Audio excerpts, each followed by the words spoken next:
Hello, my name is James Trost, and this is A2 Insight. Today's guest is Mr. David Leach, the Director of Bands at Pioneer High School. Ann Arbor Pioneer. Ann Arbor Pioneer. Well, Mr. Leach, welcome to A2 Insight. It's a joy to be here. Thanks for inviting me. You're very welcome. As we do with all our guests, if you'd like to start out by giving us some information about your background, where you grew up, your family, your education, and why don't we take that up until you graduate from college and what you ultimately decided to pursue academically. So give us a little bit more about, let our folks know a little bit more about you, David. Well, I was actually born in Ann Arbor, Michigan. My mother and father lived on the north side of town on Chandler Avenue. So I went to Northside Elementary School, which is where my music career began. My elementary school band director happened to also at one point in time become the band director at at Pioneer High School, Robert Albritton.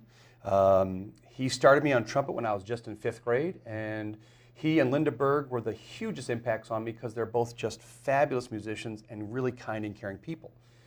From there, I went to Clegg Middle School, where Roger Lund and Hunter March were incredibly instrumental in my vocal experience and in my band experience. My father left when I was 9 years old, and so surrogate fatherhood were people that I looked up to, and those were the people that had the largest impacts on me. Roger Lund and Hunter March and Robert Albritton were all incredible, indelible impacts on my life in terms of pursuing music and arts and being able to be expressive. Another young man came into my life when I was in 5th grade. His name was Ben Duff. He was a trumpet player at the University of Michigan, and he worked with my mom at the Veterans Hospital. And so he played trumpet and said, hey, I'll come teach your son. And so I started private lessons when I was in 5th grade with Ben and studied with him all the way until I started studying with Carter Eggers at Eastern. But I studied with Ben all through my middle school and high school career. And he went off to become, believe it or not, a dentist. And so from Clegg Middle School, I went to Huron High School. One of the most famous band directors to come out of Huron High School is John Whitwell. He was the director of bands at Huron when I was there.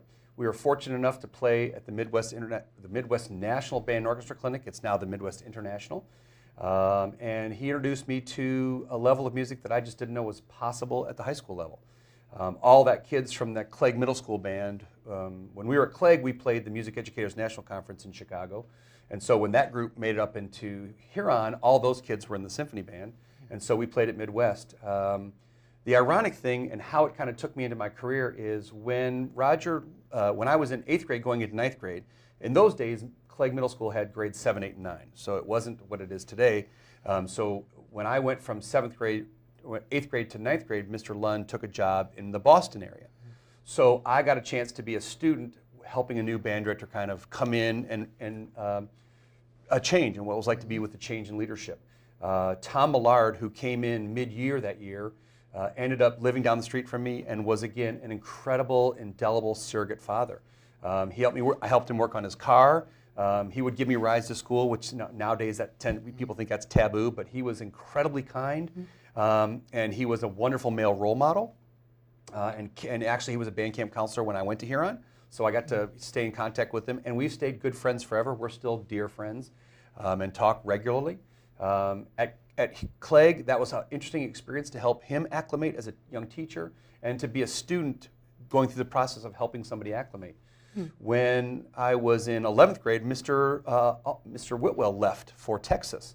And so between my junior and senior year, I also was that a band director had to come in my senior year and help a band director acclimate. So when I went off to college, I attended Eastern Michigan University, was a trumpet major there, and also sang in their choirs. Had an incredible experience. Russ Reed, the director of orchestras, is still a good friend. Max Plank, who's the director of bands, is still a really good friend. Carter Eggers, the trumpet teacher who I had through high school, who is, by the way, retiring. Congratulations, Carter.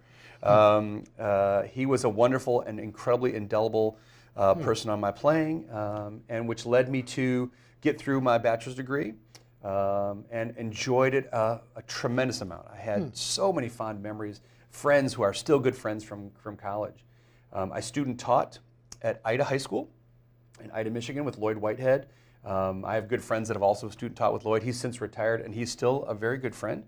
I got done in the fall and was going to, I went up to Eastern. Back in those days, you used to go to the Career Services Center, and that you would make up this, you know, the best resume you can being just simply an undergraduate who student taught. And so I was heading up on a Tuesday to meet with Theo Hamilton, who was in charge of student teaching and career placement at Eastern. And he was on the phone, or I was going to go up on Tuesday. And I got a phone call from Lloyd and said, you have to come down, the trumpets are having a surprise party for you. So you have to come down and celebrate with the trumpet players. So I said, well, I'll go up on Wednesday. It's one day's no big deal. So I went up and I walked in the Career Services Center, and Theo Hamilton was on the phone. And he hung up the phone, and he turns around and looks at me and goes, you're Dave Leach. And I'm like, well, that could be good or bad. And I said, I am. He goes, how big of a band program do you think you could handle? And coming from Huron, which was a really large band program, I thought, I think I can handle something from large like Huron to small like Ida, which was a small singular high school. And said, well, the Ypsilanti band director just called and resigned. John Beatrice was going to head back and work for Elias Brothers. And he said, if you head over there and fill out an application, they're looking for a permanent sub. And this was in December. And nobody gets a job as a band director in December. So I drove over at Ypsilanti High School and walked into, they call the administration there the White House. So I walked into the White House and met one of the secretaries there. Her name is Lois Nowling. She became a really good friend. And so I was filling out the application. She picked up the phone. 5 minutes later, one of the principals walked over, interviewed me. They said, if you're willing to come tomorrow and start the process, we will allow you to be the permanent sub while we search for a band director. So not knowing protocol, I actually called my student teaching teacher. I called Lloyd because I was supposed to sub for him. And I said, Mr. Whitehead, I had this opportunity, but I promised that I would sub for you. Little did I know that was probably the wisest decision that I made, because first of all, he said, first of all, Dave, hang up the phone and take the job.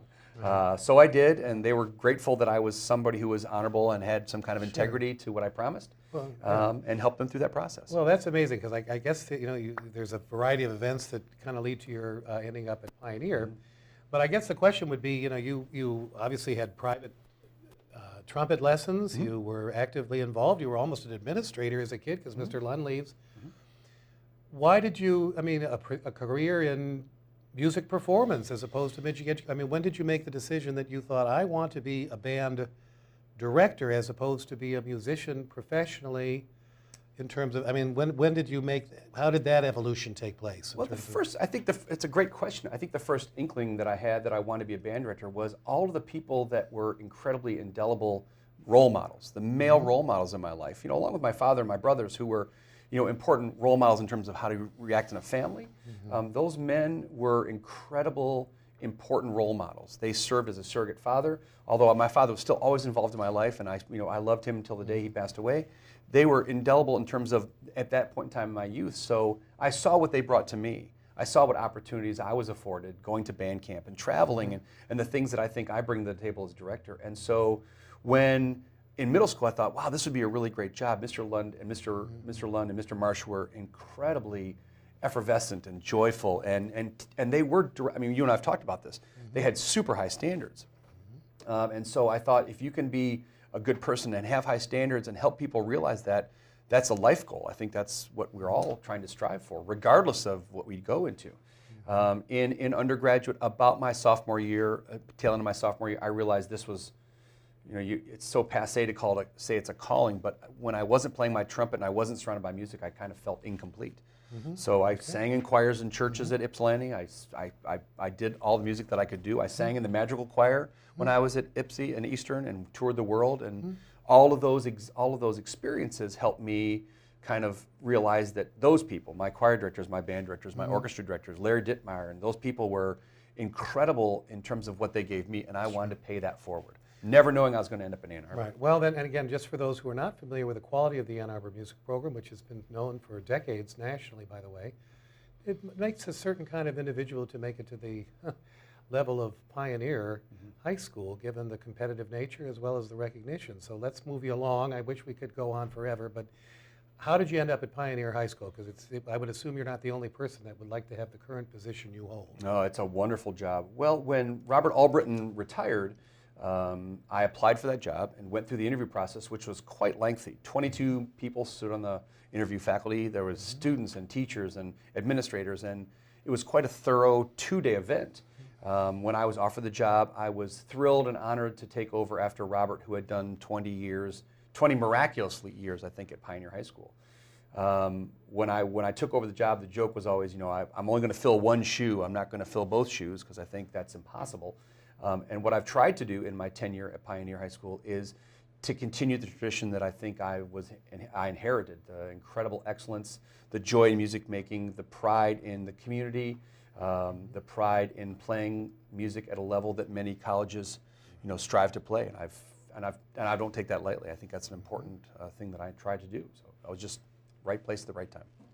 Great. Well, I think given the reality of the competitive nature of the world we live in, sometimes aspects of learning, particularly music, other forms, speech, drama, get put to the wayside in deference to mathematics and science. Tell me, as a parent of a 11 or 12-year-old son or daughter, why their kid is going to benefit from learning how to play the saxophone, the violin, and how's it going to help them get a job? Well, I think history shows that now students that come through the music programs tend to be more critical thinkers. They tend to work better in groups. Music is a group process. If we're choosing a piece of music for band or orchestra or for choir, we have a common outcome. So we're all trying to perform this selection together. But within that, we all have a role to play. So we need to learn how to work with a large and small ensembles to learn how to acquiesce our position. So when, say for instance, you're playing an important role and I'm playing a supportive role, that's a really important skill. Lots of folks don't have that, and particularly when you're sitting in a cubicle just crunching math numbers, you never understand that. Fast forward to the business world, you rarely are placed in cubicles anymore. You're placed in work groups, and you're here to problem solve. I'm fortunate enough to have students who work in automotive engineering and automotive design and computer analytics and all of those things. And the thing they talk about is that band helped them learn that cooperative, collaborative learning style. I've had lots of folks come back and say Google and those big names they work for kind of filter in students that have those experiences, because if you're a musician or you're an athlete, you learn those incredible life skills of collaborative, collective work. Not just I can be given a task and I can sit behind a desk and do that task. I can work with somebody else, even across the globe now. I mean, technology allows us to have conversations across the globe, and having that ability to listen to somebody give an idea and say, that's a better idea than one I have, let's run with that idea, is what music is all about. I think we do it better than anybody. Well, and that apparently would wear out over the decades. Again, for folks, Ann Arbor's music program is known nationally, and I guess the question I would have for you is why? What is it about the Ann Arbor program, the dedication that this community has to music education, and why is it stronger than other regions? Well, I think we're fortunate enough to be blessed with an administration, a board of education, and a community that embraces arts education. Because of groups like the University Musical Society, who bring in the best musicians in the world to play in our town, because the University of Michigan has arguably one of the best music programs in the country, which means students can access private lessons or can just hear the top talent at the collegiate and professional level play their instrument. I mean, the first time I heard the Duke Ellington Band was in Briarwood Mall, of all places. And so I now can go listen to Wynton Marsalis, the Jazz at Lincoln Center, arguably the best jazz band playing today, come into Ann Arbor every year. I've heard the New York Philharmonic, the Chicago Symphony Orchestra here and at their home auditoriums, and it's just stunning to have a kid have the opportunity to go listen to Chris Martin, who's the principal trumpet at New York, play. To have that concept of sound, I don't have to listen to a recording or go download it. I can just have the UMS give me a fairly inexpensive, if not free, ticket to something like that.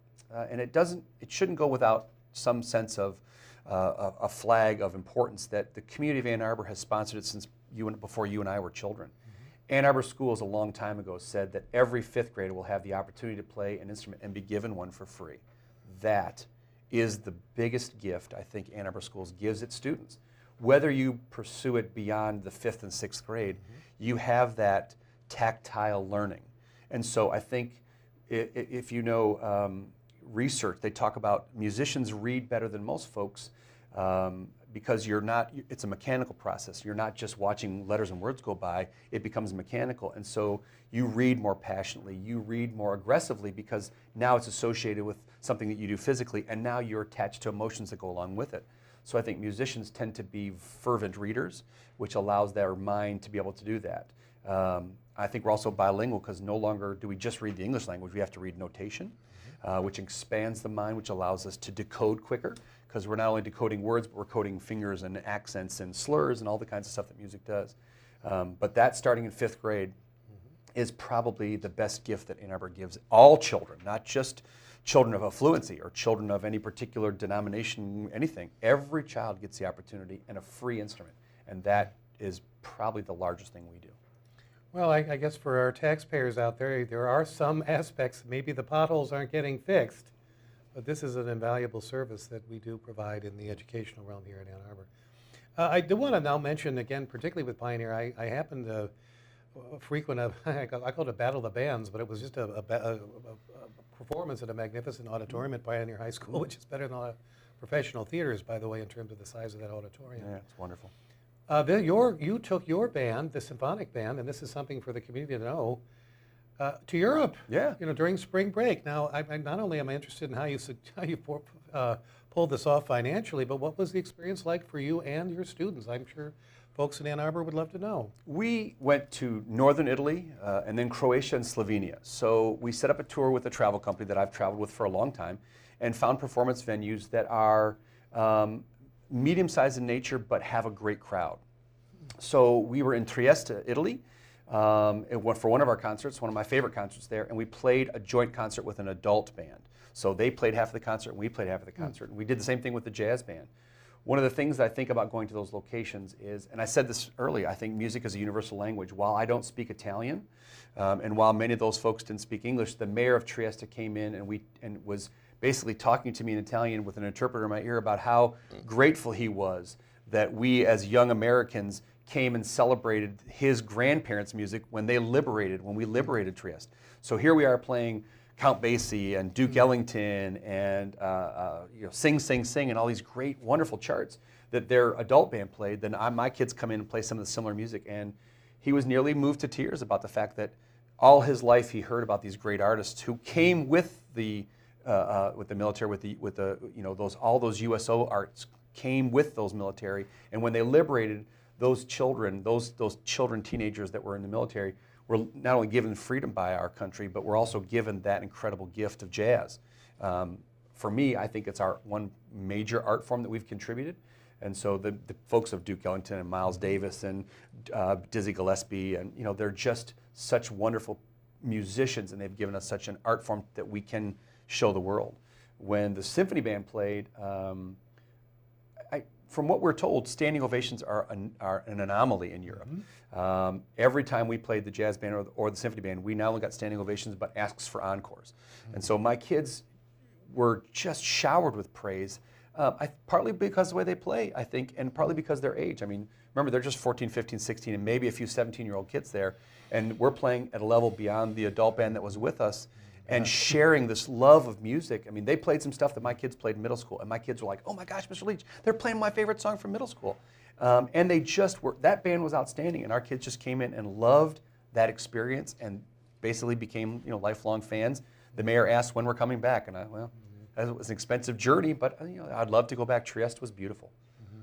Well, that's great. I mean, having done some of these similar the logistics around, how many students are we talking about? Were logistically, how many people were involved in this? Totally, there were 94 people. 94 people. Adults and children were all there. And can you give us maybe just a little bit, I don't want to be some anecdotes. I mean, 94 kids traveling around Europe, coordinating transportation, hotels, meals, everything. I mean, and I don't want some disastrous scenario, but can you give me some kind of one fun, I mean, chaperoning high school kids alone is a nightmare, but I mean, I got yelled at just because I threw an ice cube at Brian, and it wasn't my fault. It was somebody. I'm just saying, how did you? Was there some aspects of it that aren't particularly were as challenged as it related to just the coordinating of all this large group of teenage students? Well, it's funny you mentioned that. Whenever we crawl on a plane, and I don't know if you've ever had that experience, where you crawl on a plane, all of a sudden a pile of high school kids get on the plane, and you have that, please don't have them sit near me. Every time that happened, and we were fortunate enough to fly Lufthansa, I went to the head, said, these are all my students, here's, everything's great. Any concerns, come find me right away. And they've never came to me, and in fact, on the flight over and the flight back, the Lufthansa people were like, your kids were marvelous. And so I think one of the things we talk about with students is your ability to be ambassadors, not only of your school, and not only of your town, and not only of your state, but really your country as well. And while there's lots of things being said about our country worldwide, positively and negatively, to be able to be that ambassador and to show some of the best aspects of the youth in this country, my kids took that to heart. And so they knew wherever we were, they were living up to a standard of maybe dispelling some rumors or maybe in showing people that we are what people think they are. I mean, the people of Trieste loved us because of what our great-grandparents did, what those kids' great-grandparents did, what my grandparents did. But they also got a chance to taste that community's joy, taste their food, hear their music, and see what it's all about. And so, you know, the difficulty with traveling with children is they tend not to sleep at night. And so you tend to get them kind of tired in the morning, but to get them moving and have them see, you know, in a short period of time, a country is a task. That's probably the most challenging, is try to get them to see something and experience in a short period of time. Well, and that would be my only other question. I mean, the magnificent performances, what a wonderful experience for all of them. Was there any favorite, hopefully outside destination in terms of as a tourist that you recommend specifically from your trek around that might be most memorable in terms of what did you see that you would? The two cities that I would spend more time in, we had a short part of time in Verona. And it was just kind of a transition time, and we put the kids on a scavenger hunt, and they got to walk around Verona. What Europe does now is they basically take all the inner city and they cut off traffic, so it's all pedestrian. All those little cobblestone streets are now all pedestrian only.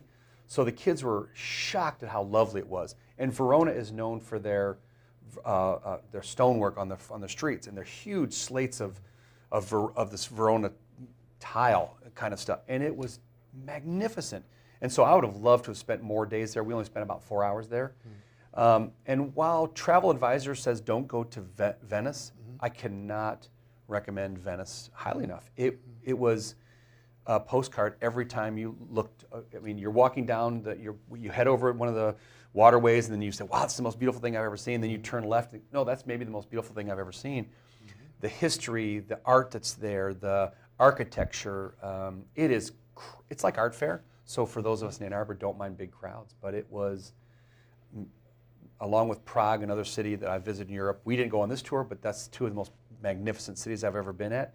And the kids felt the same way. They just would have loved to have seen more. I think lots of my kids felt Croatia and Slovenia were beautiful and off the beaten path. They're not overrun with tourists yet. And so if I could advise anybody to go to Croatia or Slovenia, I would go there in a second. Great. And the food was stunning. Excellent. Well, David, you were recognized nationally for your contributions in music in terms of what you've been able to accomplish. Are there threats to the future of music education in this country? I think there are threats to education in this country. I think what's been happening nationally kind of throws a light on it. If you look at Oklahoma, if you look at the teachers who have reached a point in time where the funding is so detrimental to anybody making a living, I think education is a calling, but not a calling enough to be in debt for the rest of your life. And so I think one of the things that's happening nationally, and it's heartwarming for us educators who have watched the slide. I mean, I got into education in 1988, and it was still held at pretty high esteem. And I've watched us educators really kind of bear the brunt of, and this is not on one side of the aisle. This is an equal temperament thing. That education is kind of the last bastion of being able to profit. And so if we could make education for profit instead of being a cost to society, I think that has intrigued some people. I think the problem that you run into is you can't run education as a profit margin, from my experience. You're not dealing with a product, you're dealing with a child. You're dealing with someone's precious life. And so they don't all come out of the cog the same, and they don't all react the same, and we have to continue to mold education to help kids through all the things that happen in life. I mean, when you and I were kids, the phone, and I talk about with my students all the time, the phone hung on a wall. If somebody said something offensive to us, we could hang up and never hear it again. Where these kids, they read about it on Facebook every time someone reposts it. And that's a big thing that we now have to help kids process. You never can say in 1975 what the education system is going to look like in 1995 or 2005 or 2015. So education continues to try to move as kids face different hurdles, emotionally and socially, along with trying to learn all the data that we think they should be learning. And so I think music education is no more under duress than the rest of the education system in this country.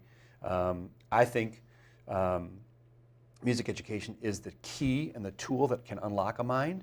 And so if you give kids that experience like Ann Arbor does in 5th grade, make that mechanical, I think your kids are going to be successful. Ann Arbor is lucky enough to have shown a track record for decades of being one of the top education systems in the country. Thanks to great leadership, thanks to great teachers, thanks to great administration, thanks to a city that supports education. And if we could use that as a model for the rest of the country, I think the country would be better off. But I think from a perspective of, is music in doubt, people tend to use it as cannon fodder sometimes, when I think it should be a general part of every student's life. From my perspective, my kids are pretty bright and they're pretty successful. Well, and that's encouraging. And the other aspect of this is having traveled and participated in a variety of functions as a representative of the bands and in the industry of music education secondarily. There are, what do you say to some guy at Ida, for instance, or some rural community in Michigan or somewhere else that doesn't have the resources that thankfully we do here at one level, and says, I listen to your music and in your band and what you've done at Michigan. How can I, at Pioneer, where do I go to make my community invest when all I hear is that we have to spend money on science and technology and arts and everything else is an extra when you've just shown that it's obviously an important component to academic success. I'm just saying, how would you encourage a band director let's use Ida. I mean, I've been out. Sure. It's an exit. It's a one stoplight. And the community may be more concerned about other things. You've shown us why that, but I'm just saying, how do you encourage those that see the magnificent success and wish they could have it for their own? What do you recommend they do? Well, Alfred Reed, who's a fairly famous composer who's since passed away, I'm fortunate enough to have worked with him and fortunate enough to have done his music and met him, and he's conducted my kids. And one of the things he said to me early on was, it all boils down to who's in charge. If you find a band director or community or administrator or superintendent that sees the value, in a town like Ida or in small towns, those parades are huge to civic pride. In Ypsilanti, they had parades every year, and I can't tell you how emotionally satisfying it is to walk down Michigan Avenue at Ypsilanti on the 4th of July with thousands of people basically cheering you on. My kids got a huge rise from that, and it helped that band program grow. I think Ann Arbor does something different. While we're not parade-centered, I think we're performance-centered. And so when we go out and show the world, I mean, as much as Pioneer's done, I'm super proud, Huron has an equally stunning music program. The band director there, Rob Ash, is an incredibly dear friend.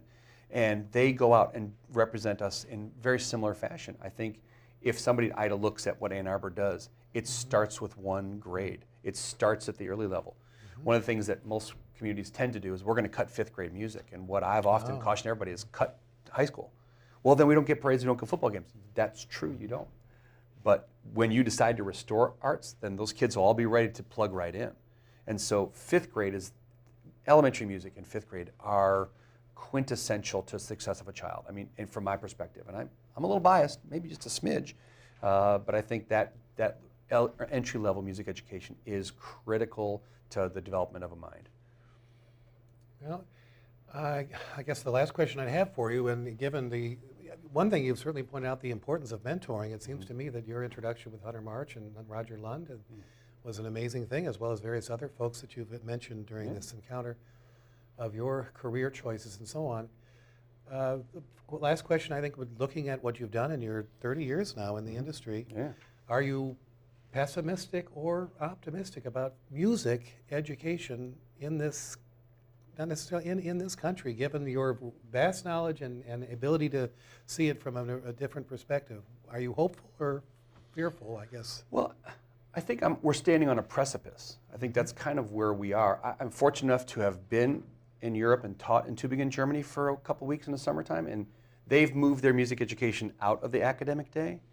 I also am fortunate enough to teach in Canada at the summer music camp in Southampton, and Canada moved their music education kind of out of the school day.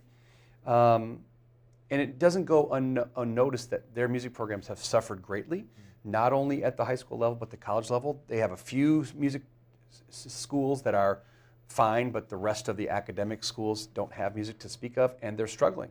And many of my colleagues that teach there have been, they come to Ann Arbor to see how we do things and how can we implement. I think as long as the United States feels that art, and not just music, but art in general, and the ability to share all of that and be able to show students the importance of those aspects and be able to pass that knowledge on, I think we're going to be in great shape. The minute that we say it's coming out of the academic day because we feel that this data, math, or this piece of data, science, or this piece of data, English, is more important then I think that's going to be problematic. What I often use as a reference is, while we think English is important, it's not the most spoken language on this planet. And so if we are to be true, then let's teach the most spoken language on the planet, which is another piece of data. I think English is important in our country. I think it's the way we communicate. I think it's one of the languages of business. But we have to temper that with all the kids we want kids to learn, and teaching them passion about education through English or through science or through math is incredibly and indelibly important. I think arts is the other component that we need to have kids feel free to express. Our greatest legacies are our musicians, our artists, and our architects. I don't happen to think it's, I think our scientists have brought us to where we are, but I think our artists celebrate how we got here. Well, I tend to agree.